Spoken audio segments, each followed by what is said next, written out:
السلام عليكم قالي جهدارا از اینها ورا مسئله کی بیجیم انشالله خود واجی مجی بده استفاده کرن ملاکی حوالی مهیا دگو از گنده کی ملا بوم اجاد جر روزه کی مختار گند چه قضایی دبجد چه قضایی چه زیاره تا قای مقام کا ایشکی قای مقام هيا دجا چوبه با قای مقام گو مختار کا اس دور چاکی بخون دبجه از مختار دک از قای مقام دکن دور ما خورا چاک خور دبیجه که دم ما چای طابق قیافت قای مقام قد جلیوی قراوتاوی تام تشکیلاتاوی تمامه دبیجه فقیره کوی دهات دجا او فقیر جی به معنی کریوی دستی ویدو کر کاشت کر و ارواز درد کرد دبیجه هات نزدیک قای مقام دست خواه کرد دبیجه قای مقام تابی ترک نزانه کردی نزانه دبیجه که قای مقام دبیجه مختار بونه استیور مختار دبیجه کروت چه خازی دبیجه والا برا قای مقام yardım ekim را کرد دجا قای مقام diyor ki قای مقام bana bir yardım etsin قای مقام دجا söyle gitsin yardım yok دبیجه قای مقام جد دبیجه بابو مختار دبیجه کرو دبیجه والا قای مقام دجا تو yardım ترا کرم کرد دبیجه سر کری خود دکشینه ها پیشی وقت چه دجا کرو کرم دبیجه دمکی خوده ندا لما قای مقام ندا اگر خوده بدا ولا قای مقام مجبور بدا دبیجه دم اوی به معنی که مرکب خورا کری خورا خبر ده دبیجه قای مقام بالاوی دکشینه دبیجه مختار بو نسولدی دیور والا سایه قای مقام دیدی که ای اشییم ای مرکبیم والا قای مقام vermedi ama Allah vermedi. Allah verseydi valla kaymakam mecbur verecekti. Demek ki Allah vermedi, kaymakam da onun için vermedi. Yani Allah benim rızkımı burada yazmamış.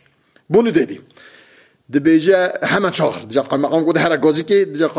muhtar peyket kuru var giri hani go sakini go vecare sazveri kere go kero kereme baka Xuday bide kaymakam iş bide.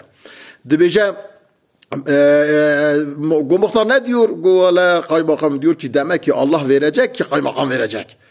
و گو ایشهی نسولیور گو حتی با قای مقام اوشه قای مقام پرکی بول دایدا دیجه دما پره خلدا هنکی پیشه و چو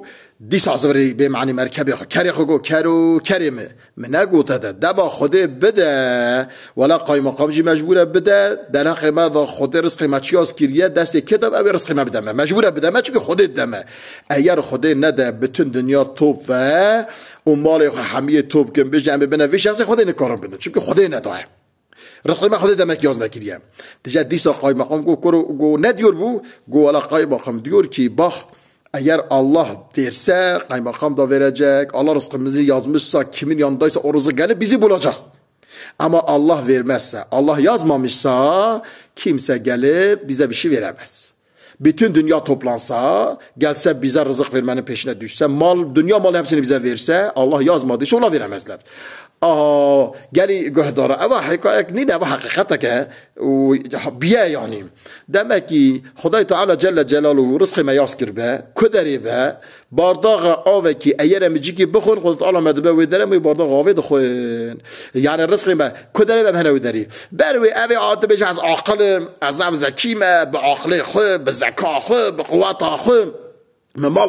کار کریه از زنگین بومه برا قصور نرنه اگر زنگیری به خبات به عقل و به کار بیا حمال ده زنگیمونا شفق رادمن حتی برد خبتن اما رزقیوان لیداری تو فقیره ها خدا رزقها قیاس کریه بروی کس برا گوون جا خسر مال خونینه نبیجا مال مهیا ازنگینم بروی گری مسلمانا مال جی خدایه ملک جی خدایه ام حمی بزرنا با خدای تعالی جل جلاله ام پی رزق حلال کردن ام توکل خمنا با خدای بجن توکلت علی الله و ریاض دوام بکم از حمیا امانت خودت کم و بن امن و امنیت خدای خاطره و سلام علیکم